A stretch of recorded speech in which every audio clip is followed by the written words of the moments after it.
Hi guys, எல்லாருக்கும் வணக்கம் guys. இந்த வீடியோவில் நம்ம என்ன பார்க்க போகிறோன்னா, 4வது டெஸ்ட் போட்டியை கட்டாயம் நாங்கள் வெற்றி பெற்று தீருவோம். அது மட்டும் இல்லாமல் இந்த போட்டி வெற்றி பெற்றால் மட்டும்தான் நாங்கள் ஐசிசி டெஸ்ட் சாம்பியன்ஷிப் ஃபைனலுக்கு போக முடியும். அதனால் அவ்வளோ ஈஸியாக நாங்கள் இந்த போட்டியை விட்டுற மாட்டோம் அப்படின்னு சொல்லிட்டு 5 விக்கெட் இந்த 4வது டெஸ்ட் போட்டியில் செகண்ட் இன்னிங்ஸில் 5 விக்கெட் எடுத்து நம்ம ஜஸ்பிரிட் பும்ரா பார்த்தீங்கன்னா விக்கெட் எடுத்தோடனே இந்த ப்ரெஸ் மீட்டில் சில பல கருத்துக்கள் பேசியிருக்காரு. அவர் என்ன பேசினார் ஏது பேசினார் சொல்லிட்டு வீடியோ டீட்டெயில்டாக பார்க்கலாம். அதுக்கு முன்னே நீங்கள் நம்ம சேனலுக்கு புதுசாக வந்திருந்தீங்கன்னா ஒரே ஒரு சப்ஸ்கிரைப் மட்டும் பண்ணிவிட்டு வாங்க, வீடியோக்குள்ளே போகலாம். ஆமாங்க, ஜஸ்பிரிட் பும்ரா அவர் ஒரு ஆள் மட்டும்தான் இந்திய அணிக்கோசரம் தனியாக போராடிட்டு இருக்காருன்னே சொல்லலாம். போலிங் யூனிட்டில் அவர் என்ன சொன்னாருன்னு கேட்டிங்கன்னா, கட்டாயம் என்னால் முடிஞ்ச உழைப்பு நான் போடுவேன், என்னால் முடிஞ்ச உதவி நான் இந்திய அணிக்கு பண்ணுவேன் வெற்றிக்கு. அது மட்டும் இல்லாமல் இந்த 4வது டெஸ்ட் போட்டியை கட்டாயம் நாங்கள் விட மாட்டோம், வெற்றி பெற்று தீருவோம். ஆஸ்திரேலியா அணி 340 ரன் எங்களுக்கு டார்கெட் கொடுத்துருக்காங்க, அதை கண்டிப்பாக எங்கள் அணி வீரர்கள் அடிப்பாங்க. அடித்து இந்த சீரீஸை நாங்கள் வென்றது இல்லாமல் ஐசிசி டெஸ்ட் சாம்பியன்ஷிப் ஃபைனலுக்கு போகணும். அது மட்டும்தான் எங்களோட குறிக்கோள், அதை நோக்கி மட்டும்தான் நாங்கள் போகிறோம். கண்டிப்பாக எங்களோட ஆதிக்கத்தை நாங்கள் செலுத்துவோம் பேட்டிங்கில் அப்படின்னு சொல்லிட்டு நம்ம ஜஸ்பிரிட் பும்ரா சொல்லியிருக்காரு. ஆமாங்க, இன்னைக்கு காலையில் தொடங்குச்சு. நம்ம நெதர்லாண்டும் போலாண்டும் நேற்று 50 பார்ட்னர்ஷிப் போட்டாங்க. இன்னைக்கு காலையிலே ஒரு 2 ஓவரில் நம்ம பும்ரா தூக்கி உள்ளே சொல்லிட்டார் போல்டு. நெதர்லாண்ட் அவுட் ஆகிட்டார். அது மூலயமா 240 ரன் டார்கெட் கொடுத்துருக்காங்க ஆஸ்திரேலியா அணி நம்மளுக்கு.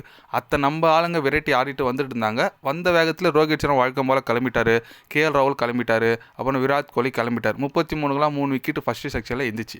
அதுக்கப்புறம் பார்த்தீங்கன்னா இந்த ரிஷப் பண்டும் இப்போ பார்த்தீங்கன்னா நம்ம ஜெய்ஸ்வால் ஆடிட்டு வந்துட்டு இருக்காங்க. 77க்கு 3 விக்கெட் நிலைமையில் இருக்குது. பட் இந்திய அணி ஜெயிக்குமா? ஏன்னா ரோஹித் சர்மா விராட் கோலி இந்த மாதிரி போட்டியிலே ஆடல, வேறு எந்த போட்டியில் தான் ஆட போகிறாங்கன்னு தெரியல. ரொம்ப ஒஸ்ட்டான ஒரு ஆவரேஜ் வச்சுருக்கார் ரோஹித் சர்மா. ஒரு 7 ஆவரேஜ் தான் இந்த சீரீஸில். ஒரு ஒஸ்ட்டான captainship, ஒஸ்ட்டான average batting. Virat Kohli ஒரே ஒரு 100 மாதிரி தான் ஆச்சு. அதுக்கப்புறம் சொல்கிற மாதிரி ஆடல.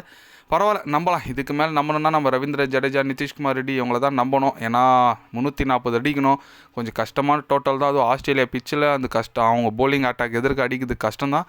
பார்க்கலாம் இந்திய அணி என்ன பண்ணுறாங்கன்னு சொல்லிட்டு. என்ன கேட்டால் கொஞ்சம் சந்தேகம் தாங்க. ஏன்னா அவ்வளோ நல்லா 340 ஒரு நாளில் சேஸ் பண்ணமான்னு கேட்டால் டவுட்டு தான். ஏன்னா எல்லா வாட்டியும் சேஸ் பண்ண முடியாது. ஒரு வாட்டி 2021 ரிஷப் பண்ட் அந்தமாரி ஆடினாங்க, வாஷிங்டன் சுந்தர் நல்லா ஆடி ஜெயிச்சாங்க.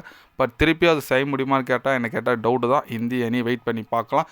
பட் நம்ம ஐசிசி டெஸ்ட் சாம்பியன்ஷிப் ஃபைனல் அந்த கனவை மட்டும் ரசிகர்கள் கொஞ்சம் மறந்துடுங்க, அது வாய்ப்பு கிடையாது. ஏன்னா ஒரு அணி சவுத் ஆஃப்ரிக்கா டேரெக்டாக குவாலிஃபைட் ஆகிட்டாங்க. இப்போ ஆஸ்திரேலியாவா இந்தியாவா இது 2 நிலைமையில் தான் இருக்குது. எந்த அணி உள்ளே போகிறாங்கன்னு சொல்லிட்டு பொறுத்து பார்க்கலாம். இந்திய அணி ஜெயிக்குதா இல்லை ஆஸ்திரேலியா அணி ஜெயிக்குதான்னு சொல்லிட்டு. என்ன கேட்டால் இந்திய அணி காலிங்க. இதுக்கு மேலாம் 340 கிடையாது. ஏன்னா பேட் கமெண்ட்ஸ்லாம் பயங்கரமாக போட்டுட்ருக்காரு. பால் ஒன்று நெருப்பு மாரி போகிறாரு, எல்லா பாலுமே விக்கெட் வேறு மாரியே இருக்குது. அதனால் இதெல்லாம் தாண்டி இந்திய அணியால் ஜெயிக்க முடியாது என்னோட கருத்து. பரவாயில்ல, நீங்கள் சொல்லுங்கள், இந்திய அணி இந்த 4வது டெஸ்ட் போட்டி ஜெயிக்குமா? ஜஸ்பிரிட் பும்ரா ரொம்ப கான்ஃபிடென்ட்டாக பேசியிருக்காரு. அதை குறித்து நீங்கள் என்ன நினைக்கிறீங்க சொல்லிட்டு கமெண்டில் சொல்லுங்கள். இது போன்ற ஸ்போர்ட்ஸ் நியூஸை தெரிஞ்சுக்கணுன்னா சேனலை சப்ஸ்கிரைபர் லைக் ஒன்று பண்ணிக்கோங்க. கண்டிப்பாக கிரிக்கெட் பற்றி day by day channel update வரும். மறக்காமல் சப்ஸ்கிரைப் மட்டும் கொஞ்சம் பண்ணி வச்சுக்கோங்க. நன்றி, வணக்கம்.